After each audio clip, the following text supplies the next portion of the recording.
Assalamualaikum warahmatullahi wabarakatuh.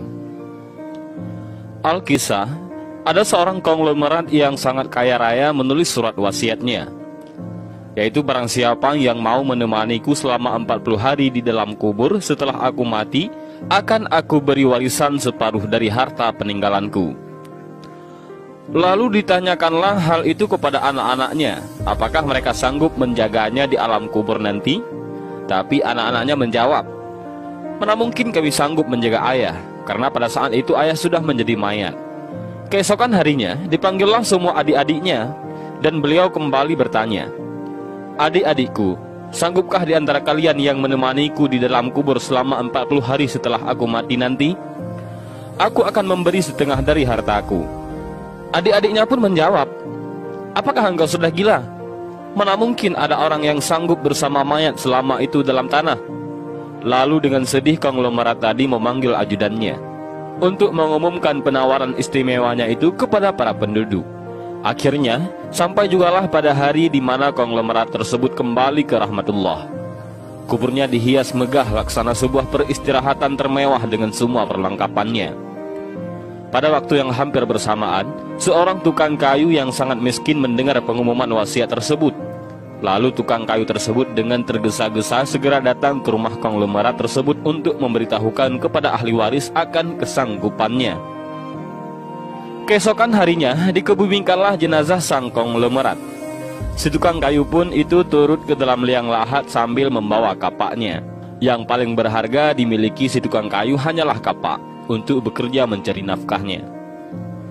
Setelah 7 langkah para pengantar jenazah meninggalkan area pemakaman, datanglah malaikat mungkar dan nangkir ke dalam kubur tersebut.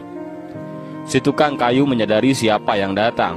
Ia segera agak menjauh dari mayat konglomerat. Di benaknya, sudah tiba saatnya lah si konglomerat akan diinterogasi oleh malaikat mungkar dan nangkir. Tapi yang terjadi malah sebaliknya. Malaikat mungkar dan nangkir malah menuju ke arahnya dan bertanya kepadanya, "Apa yang kau lakukan di sini?" "Aku menemani mayat ini selama 40 hari untuk mendapatkan setengah dari harta warisannya," jawab si tukang kayu. "Apa saja harta yang kau miliki?" tanya mungkar nangkir. "Hartaku cuma kapak ini saja, untuk mencari rezeki," jawab si tukang kayu. Kemudian mungkar dan nangkir bertanya lagi, "Dari mana kau dapatkan kapakmu ini?" "Aku membelinya," balas si tukang kayu. Lalu pergilah mungkar dan nangkir dari dalam kubur tersebut. Besok di hari kedua, mereka datang lagi dan bertanya, "Apa saja yang kau lakukan dengan kapakmu?" "Aku menebang pohon untuk dijadikan kayu bakar, lalu aku jual ke pasar," jawab tukang kayu.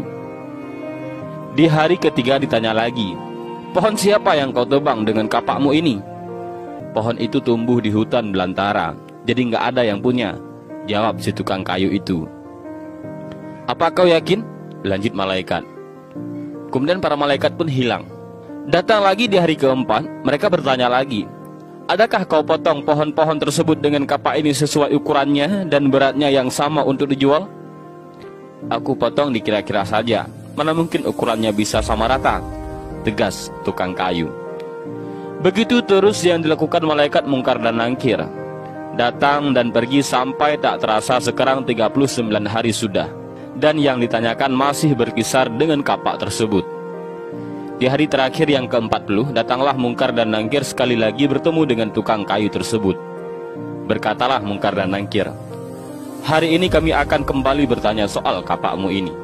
Belum sempat mungkar dan nangkir melanjutkan pertanyaannya, si tukang kayu tersebut segera melarikan diri ke atas dan membuka pintu kubur tersebut.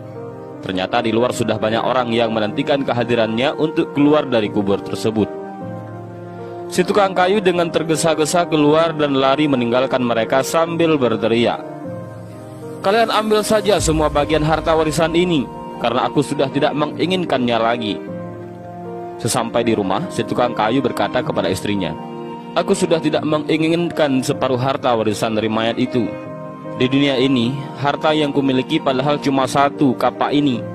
Tapi malaikat mungkar dan nangkir selama 40 hari yang mereka tanyakan dan persoalkan masih saja di seputar kapak ini. Bagaimana jadinya kalau hartaku begitu banyak? Entah berapa lama dan bagaimana aku menjawab." Dari Ibnu Mas'ud radhiyallahu an dari Nabi Muhammad sallallahu alaihi wasallam bahwa beliau bersabda, tidak akan bergerak tapak kaki anak Adam pada hari kiamat hingga ia ditanya tentang 5 perkara, yaitu umurnya untuk apa dihabiskannya, masa mudanya kemana dipergunakannya, hartanya dari mana ia memperolehnya dan kemana dibelanjakannya, ilmunya sejauh mana diamalkan. Hadis riwayat Tirmizi.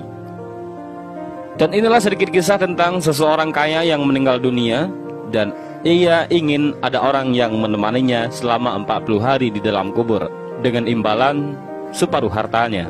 Namun orang yang berhasil melakukan tugas tersebut malah tidak menginginkan harta si orang kaya itu.